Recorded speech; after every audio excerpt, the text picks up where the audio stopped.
Lever Brothers Company, the makers of Lux Toilet Soap, brings you the Lux Radio Theater, starring Michael Rennie and Gene Peters in The Day the Earth Stood Still. The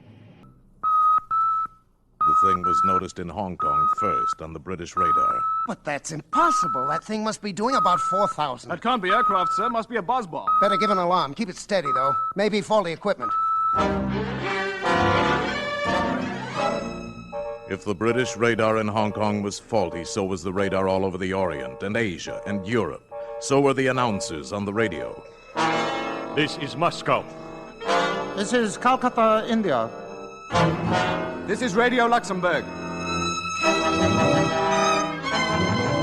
The American radar screen quickly confirmed the fact that there was nothing wrong with the British radar, and that there was something very gravely wrong 40 miles out in space, far above the Earth. Luckton at Ferris to Baker, Ferris to Baker. I have an object at 200,000 feet, 4000 miles an hour. Then it was here. Incredibly, it was here. Burning down through the sky over Washington, D.C., hovering over the mall.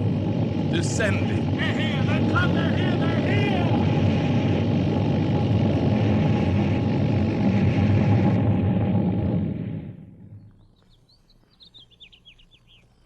Not a sound.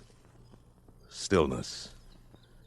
Not a move from the cordon of tanks and armored cars and troops in full battle dress. Not a sound or gesture from the monstrous domed disk resting on the grass.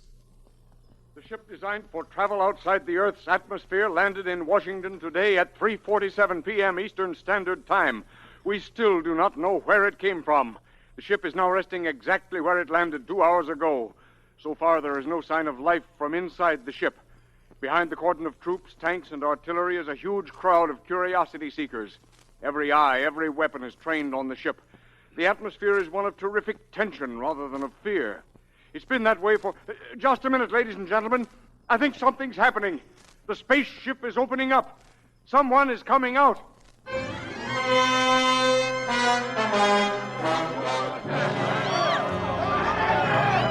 Keep calm, everybody. Don't get excited. Keep calm. Quiet! A wedge is opened in the smooth, unbroken metal skin of the spaceship.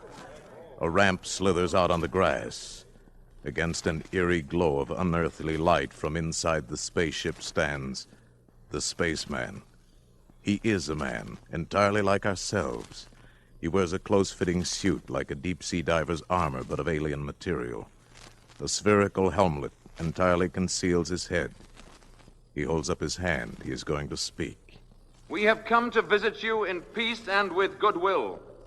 Receive me as a friend. Here he comes, men. Watch it. Keep that BAR trained on him. He's gone for something in his tunic, sir. Quiet.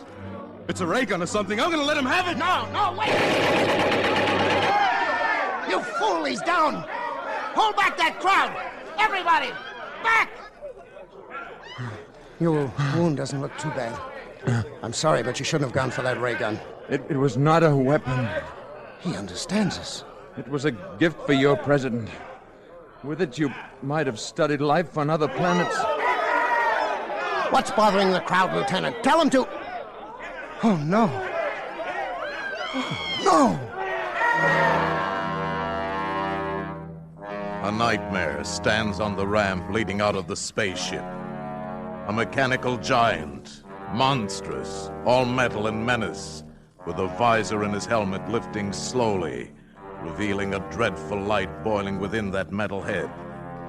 And suddenly, out of that incandescence, a narrow ray.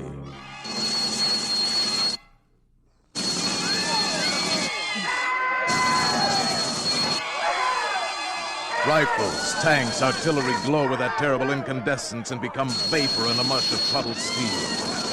And in the deathly silence that follows, the robot strides down the ramp. The Avenger. From where? God! The Glet of Roscoe! He won't hurt you now. Let's get you to a hospital.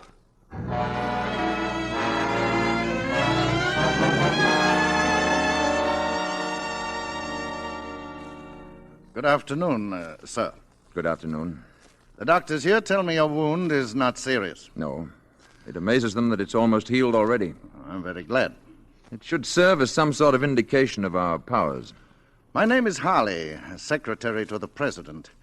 I've been told you speak our language fluently, that your name is Mr. Klaatu. Just Klaatu. The president has asked me to convey our deepest apologies for what has happened. Sit down, Mr. Harley.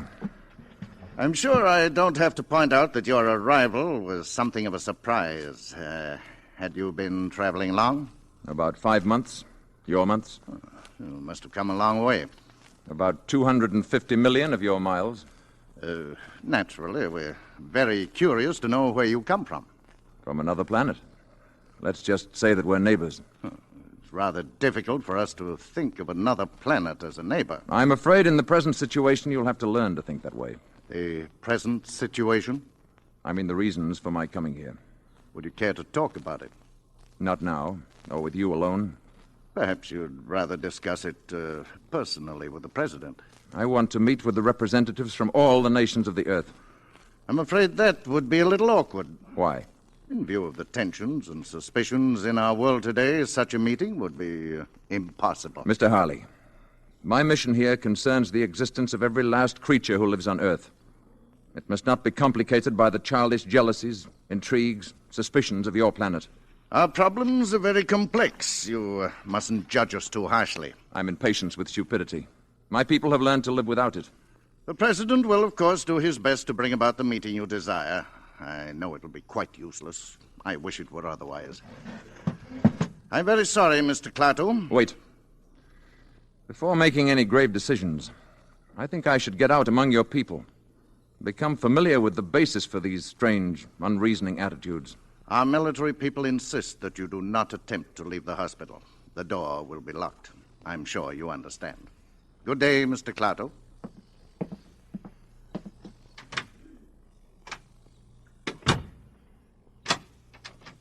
The door will be locked. Will it now? Klaatu escaped, nor could the embarrassing news of his disappearance long be suppressed. It was read about in the papers and described in excited tones over the radio.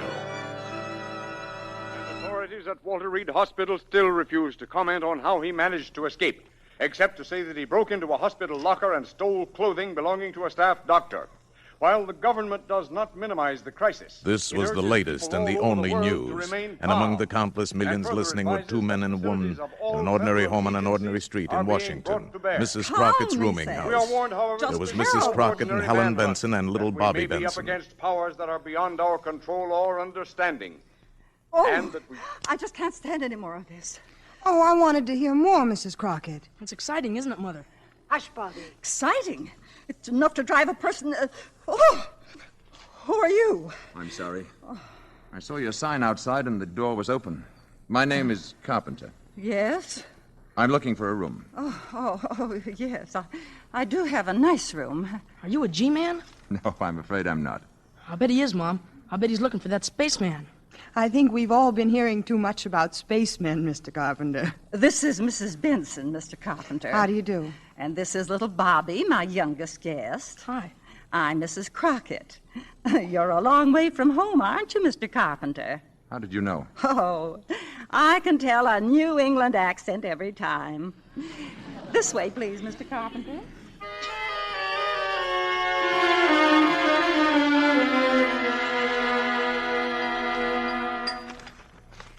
And so this Sunday morning, we ask the question that has been plaguing the entire world for 2 days now. Where is the creature, and what is he up to? Eat your cereal, Bobby. Oh, Mom, I'm all muscle as it is. Bobby? Okay, Mr. Carpenter. I'm sorry, Mrs. Crockett. Please, go on reading. Creature, and what is he up to? If he can build a spaceship that can fly to Earth, and a robot that can destroy our tanks and guns, what other terrors can he unleash at will? What a man. Obviously, we must track down this monster and destroy him before he destroys us. Correct. Then why don't they do it? This spaceman, or whatever he is, we automatically assume he's a menace. Maybe he isn't after all. Well, then where is he, Mrs. Benson? What's he up to? Maybe he's afraid. Oh, he's afraid. Well, after all, he was shot the minute he landed here. I just was wondering what I'd do. Perhaps before deciding upon a course of action, you'd want to know more about the people here. Nothing strange about Washington. A person from another planet might disagree with you. Oh, it's all right, Mrs. Crockett. That's Mr. Stevens calling for me. I'll go to the door. That awful robot standing there like an ugly iron statue gives me the shivers. Morning, Tom. Hello, Helen. Hey, can anybody see us? Oh, no. So, all right, we're all set. I picked up some sandwiches and put gas in the car, and the radio is busted, so we can forget about the spaceman for the day, huh? I haven't been able to arrange for anyone to stay with Bobby. Mrs. Crockett's going out, and I don't suppose we could take him with us. Oh. Well, we could. Just today. Mrs. Crockett has plans, and I don't know who else to ask. I haven't any plans. Oh, Mr. Carpenter. I'd be glad to spend the day with Bobby, if you'd let me. Oh, great, thanks. Well, it's very nice of you to offer. Oh, I'm sorry, Mr. Carpenter. This is Tom Stevens. Hi. How do you do? Bobby and I had a fine time yesterday afternoon. I thought he might show me around the city today. Well... Please, I'd enjoy it.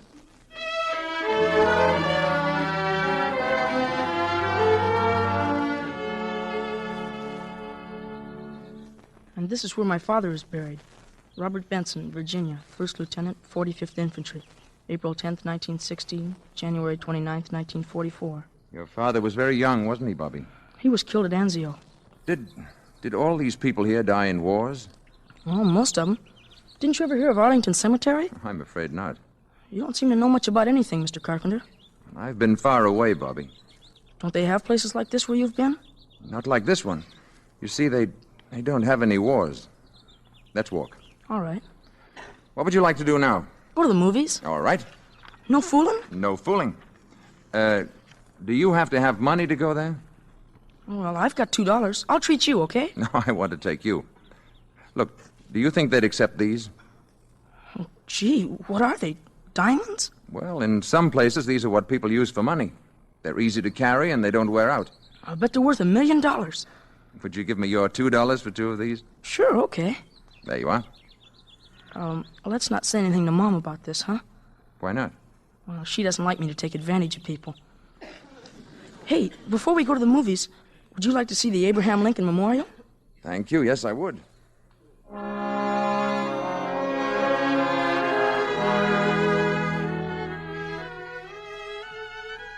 this is it. That's the Gettysburg speech up there.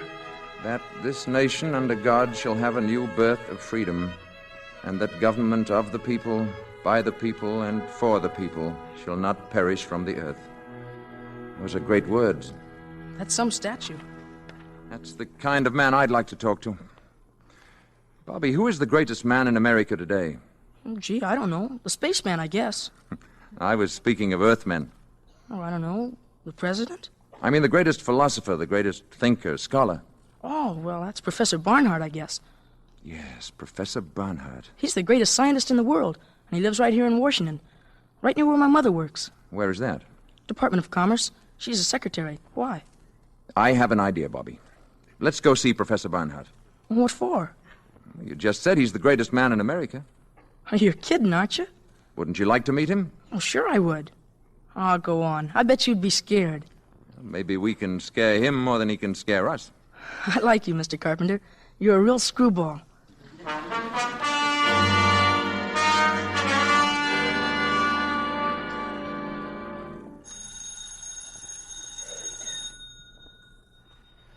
Gee, maybe the professor isn't at home. Let's take a look through that window. I'll bet this is where he works. Look in there. Books all over. Blackboard's full of stuff. That door's locked, too. Is it? I know it isn't, Bobby. Well, that's funny. We'll go in and wait for him. I'm sure he won't mind. Gee, just think. All the brains that goes on in here. What's all that stuff on the blackboard? It's a problem in celestial mechanics. What's the matter? You'll never get the answer that way. Let's see. Hey, it says don't erase, don't touch. This is right. Check. Correct. Correct. And here's where he gets off the track. Now, we'll fix that. So. You must be an arithmetic teacher, I bet. Differentiate the equation. There. Who are you? Uh-oh. How dare you come in like this? How dare you write on that blackboard? Do you realize the professor's been working on that problem for weeks? He'll solve it in no time now. What do you want? We came to see Professor Barnhart. Well, he's not here, and he won't be back until evening. I think you better leave. Will you tell him that Mr. Carpenter was here? 1615 M Street, Northwest. I think he'll want to talk to me. Indeed. Thank you. Oh, it may have entered your mind to erase what I've written on the blackboard. It certainly has. I wouldn't do that. The professor needs it very badly. Come on, Bobby. Carpenter, 1650 M Street, Northwest. Carpenter, M Street. Operator, give me the police.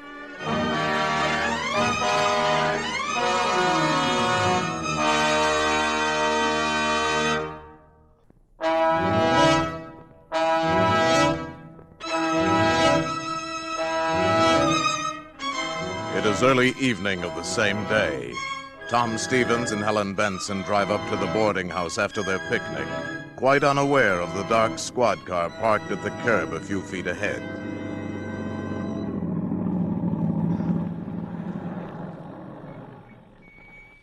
Well, here we are. Thank you, Tom. It was a wonderful day. You, still haven't answered my question. Oh, you know how I feel, Tom. But I still want time to think it over. If I could only tell the boss I was getting married and acquiring 2 dependents. You're a good salesman. A good salesman wouldn't give you time to think about it. Good night. Didn't you forget something? Now, good night. Good night.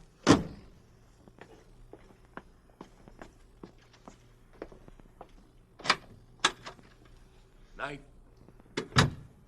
Oh, Mr. Carpenter. Hi, Mom. Hello, darling. Mrs. Benson, this is Mr. Brady. How do you do? How do you do? Mr. Brady's a government agent. Oh? Did you have a nice day, Bobby? We had a swell time, didn't we, Mr. Carpenter? Yes, we did. We went to the movies and had a banana split, and we went to see Daddy. Oh, I don't know how to thank you, Mr. Carpenter. I enjoyed every minute of it. We better get going. Yes, good night, Bobby. Good night. I'll tell you the rest of that story tomorrow. Good night, Mrs. Benson. Good night. Nice meeting you, Mrs. Benson. Thank you. Why did Mr. Carpenter have to go with Mr. Brady? I don't know. Maybe it was a mistake. Upstairs with you. Yeah. We sure had fun today. We went all over Washington, and we went to see Professor Barnhart. Professor Barnhart? Oh, sure. Barnhart? Up to bed now. Pronto.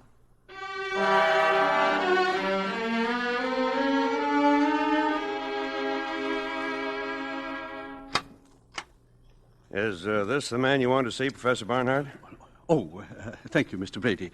If I may speak to Mr. Carpenter alone, please. I'll wait outside, Professor. You are Mr. Carpenter? Yes, Professor. Who wrote those equations on my blackboard? My clumsy way of introducing myself. Forgive the manner in which you were picked up. Hilda called the police before I saw your annotations on the board. I appreciate the need for security, Professor. I have not quite fathomed the problem, even with your remarkable assistance, Mr. Carpenter. Let's look at it, sir.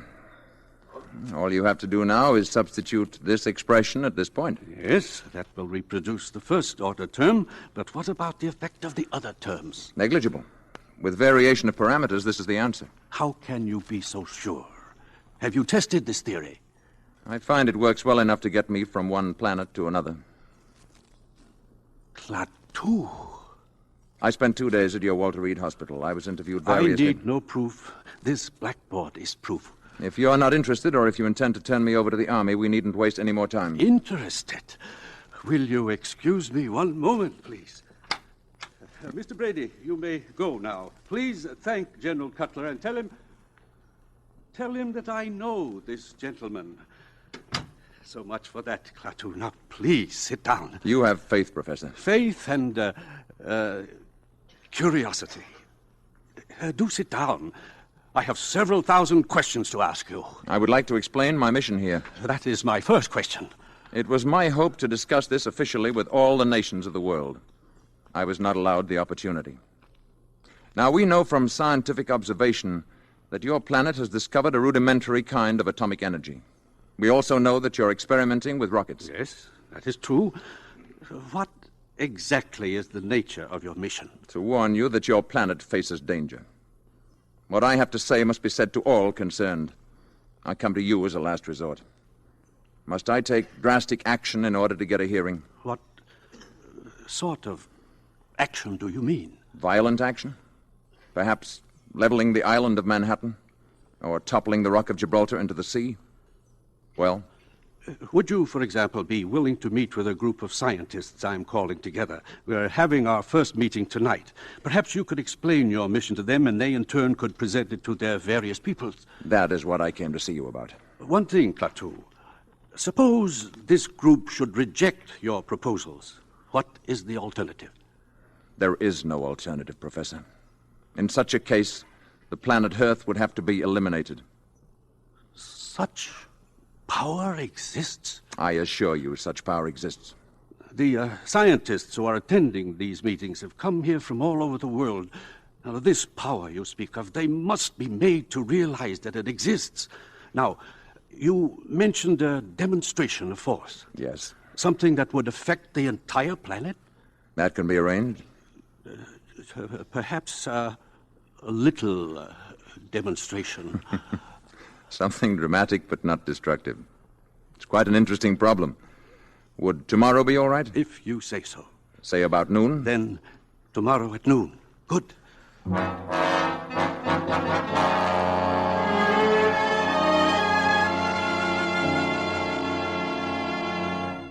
Going out tonight, Mrs. Benson? Oh, it's you, Mr. Carpenter. I'm afraid I startled you. Yes, I am going out. Mr. Stevens is calling for me. Everyone seems so... Jittery is the word. Bobby's the only person I know who isn't jittery. He's a fine boy, Mrs. Benson. Naturally, I think so. Warm, friendly, intelligent. He's the only real friend I've made since I've been here. Mr. Carpenter, this is none of my business, but why did that detective come here last night, that Mr. Brady?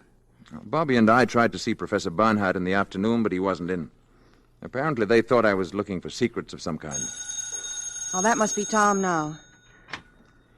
Oh, Mr. Stevens, do come in. Helen is in the sitting room. Alert Mrs. Crockett. She has a romantic mind. Hello there, Helen. Got a minute to spare. You ready? Hello, Carpenter. Picture starts at 8:50 on the dot, Helen. I'll be ready in a minute. I was just talking to Mr. Carpenter. Oh, I hope Mr. Carpenter won't think I'm intruding. Excuse me. I was just going up to my room. Good night. Good night, Mr. Carpenter. Have a good time, both of you. Thank you.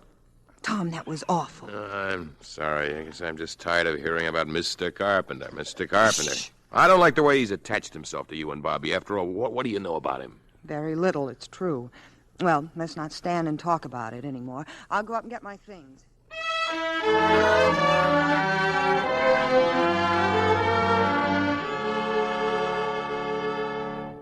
Gee, Mr. Carpenter, thanks a lot for helping me with my homework. That's all there is to it, Bobby, my boy. All you have to remember is first find the common denominator, then subtract. I got you. Thanks, Mr. Carpenter. I'm leaving with Tom, Bobby. You'll go to bed on time now, won't you? I'll say good night again, Mrs. Benson. Mr. Carpenter... Yes? Nothing. Good night. Good night. Night, Bobby. Bobby, I think it would be better if you didn't see quite so much of Mr. Carpenter. Well, gee, why, Mom? He's swell. I like him. And he's awful good at arithmetic. He even helped Professor Barnhart. I'm sure he's a very nice man. I just think he might prefer to be left alone. Now, go to bed, darling. But why would he want to be left alone? Don't forget to brush your teeth.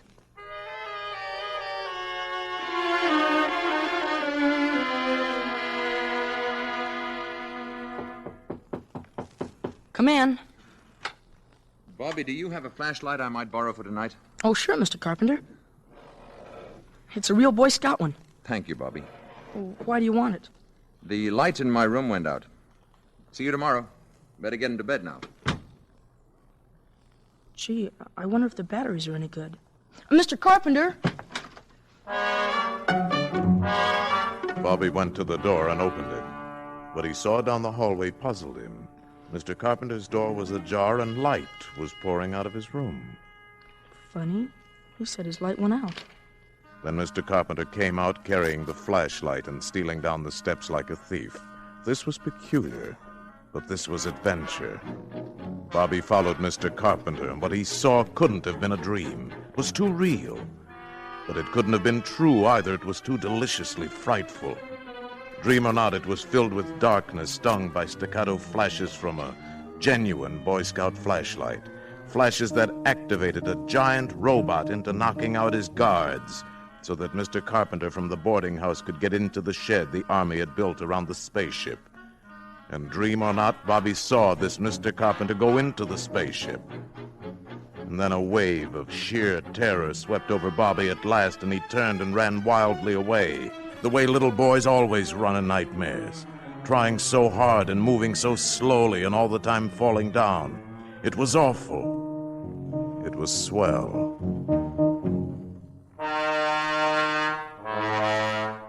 When his mother came home around midnight, Bobby was curled up on the sofa. Instantly, he jumped up and ran to her and to Tom Stevens as they came into the hallway. Mom, listen. Bobby, what are you doing down here at this hour, fully dressed? Hello, Mr. Stevens. Mom, I had to tell you. Tell me what? What's the matter, Bobby? I followed Mr. Carpenter tonight, right after you left, and gee, where do you think he went? Right into the spaceship. Now, Bobby, just 1 minute. Honest, Mom, I saw him. They got a shed built around the spaceship so nobody can get to it. But Mr. Carpenter flashed a signal to that Iron Man up there, and what do you think? Bobby, have you been dreaming again? Why, sure. No, Mom, honest, I haven't. I promise you, I saw it. Where did you see all of this? Well, I'm telling you, on the lawn down at the mall. In that place where the soldiers are all out in front. And where were the soldiers all this time? Well, that robot fella grabbed him and knocked him out. Oh, Bobby. Yeah, and then Mr. Carpenter walked into the shed, and the spaceship opened up, and he walked right inside, and it closed again. Gee, I like Mr. Carpenter, but I'm scared, Mom. Oh, darling, it was just a bad dream. We'll prove it to you. Tom, will you see if Mr. Carpenter's still up? Ask him to come down here a minute.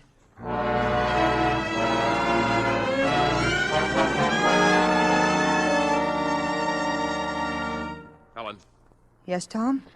Helen, he's not there, but look what I found on the carpet. It can't be a diamond, can it? I don't know. But it's much too big. But it looks real to me. Oh, Mr. Carpenter's got lots of them. He gave a couple of them to me. Here. He gave you these? Well, not exactly. I gave him $2. I don't know, but this whole thing, it just doesn't make sense. Look, Helen, do you think it's all right for you to stay here? There's a strong lock on my door. And Bobby's going to sleep in my room tonight. Okay. Upstairs, nightmare boy. It wasn't a nightmare. Bobby. Yeah, Mom? Bobby, your shoes are soaking wet. Yeah, grass on the mall was kind of wet. Good night, all. Oh, Tom. I wonder.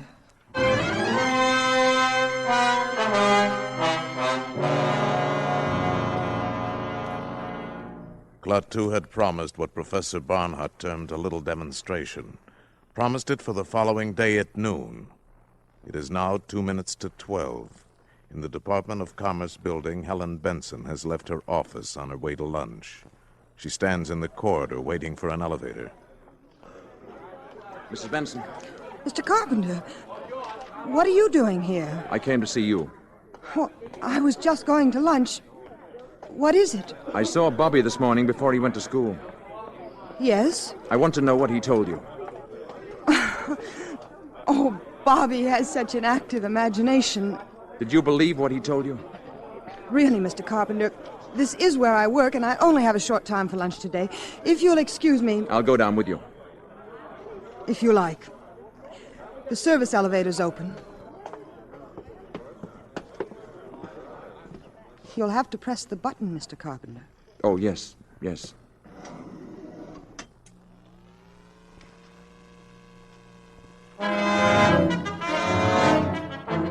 It was just 5 seconds before noon of that fateful day when Helen Benson and Mr. Carpenter stepped into that electric elevator. At that same moment, the enormous commerce of our briskly modern world roared and thundered in the streets.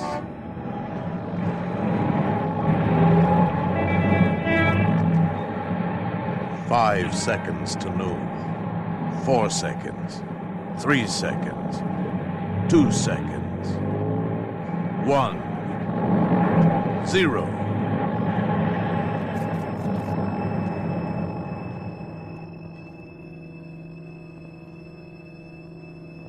High noon. And silence. All over the world, traffic stopped dead in a million streets. Here and there a horse-drawn vehicle clopped its melancholy way among the motionless motors. Bicycles moved before awe and the common desolation made the riders stop of their own free will. Electric clocks stopped on the dot of noon. All across the powered world, the machines stood still. Toasters failed to pop and battle fleets on maneuvers drifted aimlessly on their dead propellers. Joe Smith's milkshake didn't spin, and the humming turbines deep in Hoover Dam didn't produce current. Mrs. Housewife's washer stopped in the middle of its cycle, and electric lights went out all over the world. At a conference table in Washington, a hasty council of the armed services was held. As far as we can tell, gentlemen, all electric power has been cut off all over, with few exceptions. And even these exceptions are remarkable. Hospitals, planes in flight, that sort of thing. I wish I could be more specific, but all communications are out. I can tell you that we are preparing to declare a state of national emergency, but before we start discussing plans, I want a report from Colonel Ryder. All I can report, General, is that the robot at the spaceship was discovered to have moved last night. It knocked unconscious the 2 soldiers guarding the entrance to the shed the Army engineers had built around the spaceship, indicating that someone, presumably the spaceman, had wanted to get into the ship for one reason or another. In all likelihood to signal for this demonstration of his planet's power. Go on, Colonel. Well, that's all, sir. Well, gentlemen, until now, we've agreed on the desirability of capturing this man alive. We can no longer afford to be soft in this matter. We will get him alive if possible, but we must get him. Is that clear, gentlemen? Dead or alive? Get him.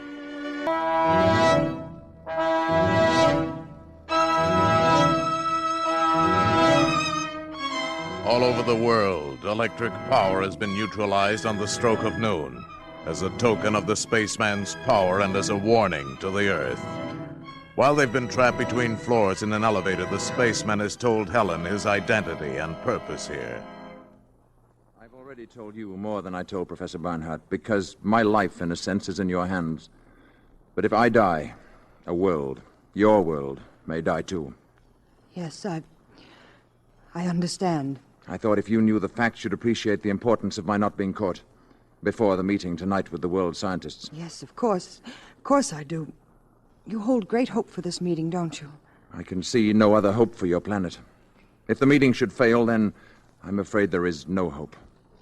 Oh, the lights. And we started again. It must be 12:30. Yes, exactly.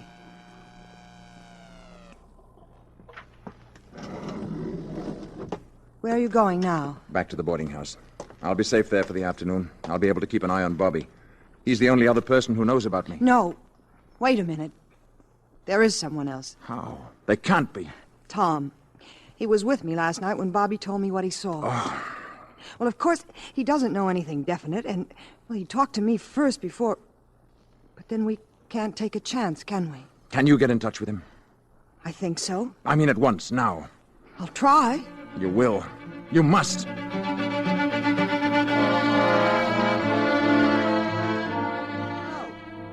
Hello?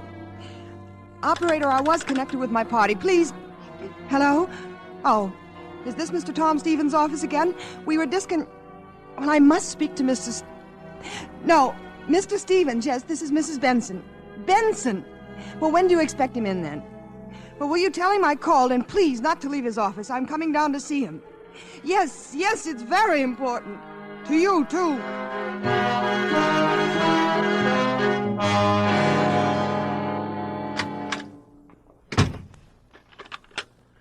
Margaret, this is Mr. Stevens. I just got in. Now, listen, call the Pentagon. Who? Mrs. Benson? When? Never mind. This is more important. Listen, call the Pentagon and find out who's in charge of the spaceman business. Whoever it is, I want to talk to him. Tom. Call me back right away and don't take any other calls. Brush them off fast.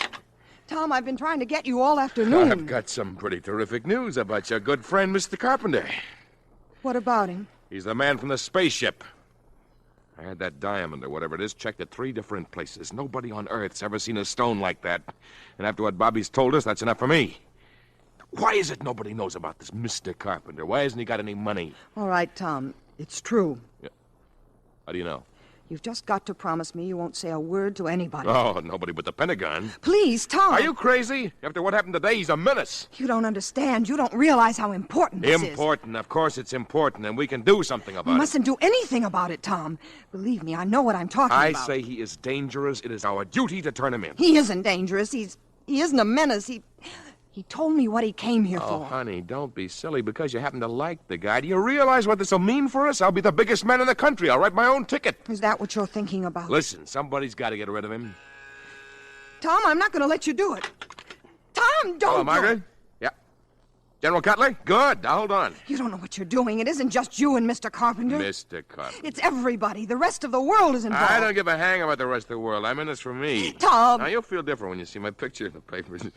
I feel different right now. Now, you'll see. You're going to marry a hero. I'm not going to marry anybody. Not even a hero. Hey, Helen. Hello? General Cutler? General, my name is Tom Stevens, with a V. I have positive information about the spaceman and where he's staying. Right. Yeah, of course I'm sure. He's living in a boarding house at 1615 M Street, Northwest. That is correct, General. Yes, I have all of it now, Mr. Stevens, and thank you very much indeed. I want to talk to you further, but I haven't time now. We want to act on this. Yes, sir? Have Colonel Ryder deploy all Zone 5 units according to Plan B immediately. Investigate 1615 M Street Northwest for presence of spaceman. Repeat.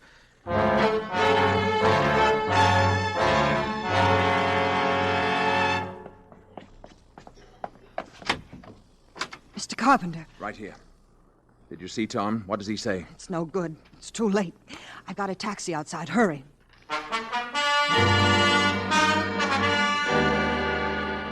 Attention Zone 5, attention Zone 5. Man and woman observed entering taxi at 1615 M Street Northwest. Man is probably Klaatu, alias Carpenter. Establish roadblocks according to Plan Baker and maintain station. Remain on radio alert until further order. I don't know. I think we may have been seen getting into the taxi. Where can you go? Shh. I'm sure Barnhart can arrange to hide me until the meeting tonight. Where's it going to be? At the ship. Now look there. Army cars. Full troops in full gear. The alarm is out, all right. It's only a few more blocks to Professor Barnhart's. I'm worried about Gort. I'm afraid of what he might do if anything should happen to me. Gort? But he's a robot. He's a product of centuries of refinement. But what could he do without you? There's no limit to what he could do. He could destroy the Earth. And the city is swarming with patrol cars, hunting you. How can we tell them? They won't listen. You must listen. If anything happens to me, you must go to Gort. You must give him this message. Klaatu, Barada, Nikto. Gort. Klaatu, Barada, Nikto. Say it. Gort. Klaatu, Barada... Nikto. Gort. Klaatu, Barada, Nikto. Klaatu, Barada, Nikto. Remember those words. Klaatu, Barada, Nikto.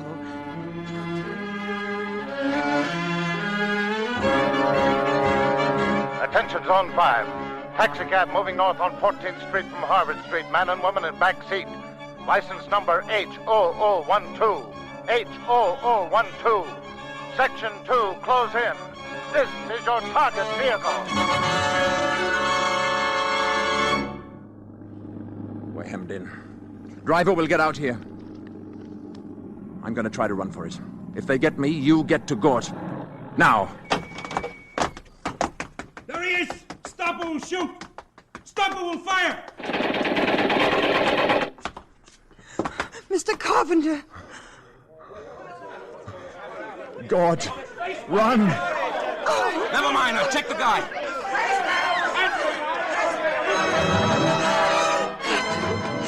Parada, Nikto, Klaatu, Parada, Nikto, Klaatu.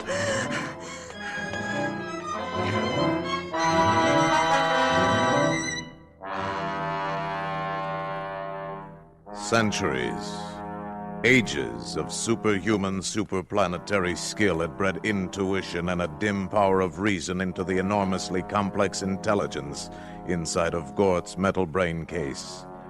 When Helen Benson stumbled up to the shed that housed the space machine, the guards were not there. Then she saw them. They were lying inside, their rifles fused and bent. Gort somehow knew that Klaatu was dead. Gort was already on the move. He was on the move toward Helen. No! No! God, no! The visor of his helmet was opening on that cosmic incandescence within, seething with world ruin, aiming impassively at Helen. God! God! Klaatu! Klaatu! Parada!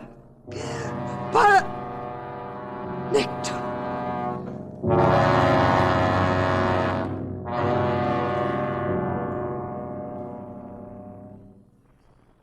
Helen Benson fainted.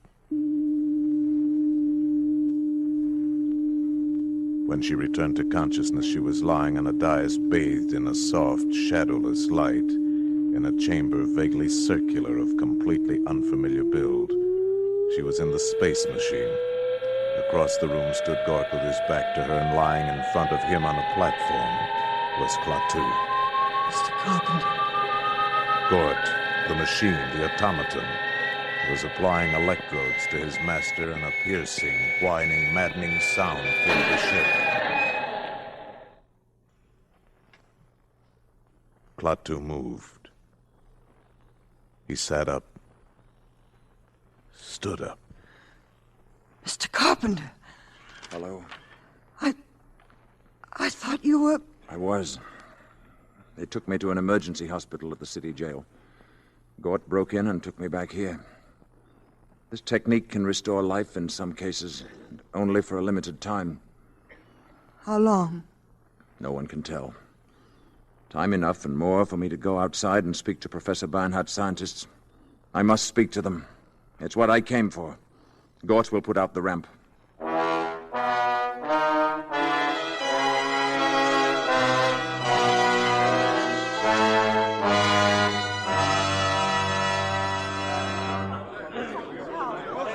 You people of Earth, you men of science, you are here from all over your world, Europe, Asia, representing many nations, many ideas.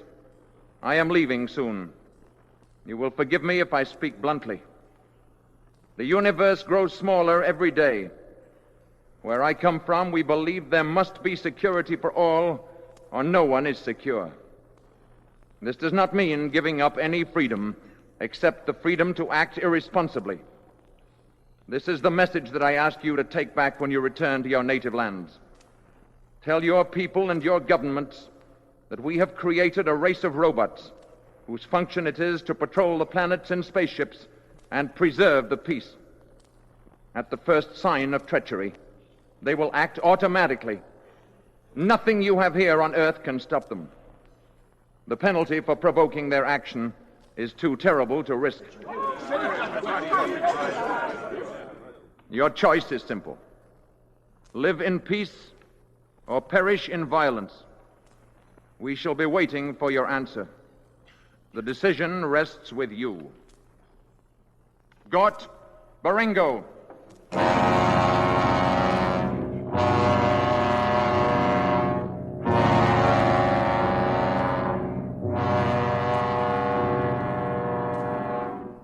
Remember.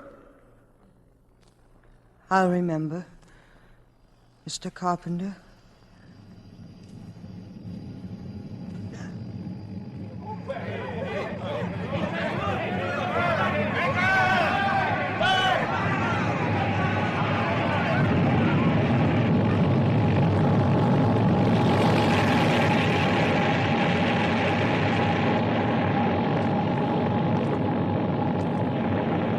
And as they had seen him come, so did they see him depart.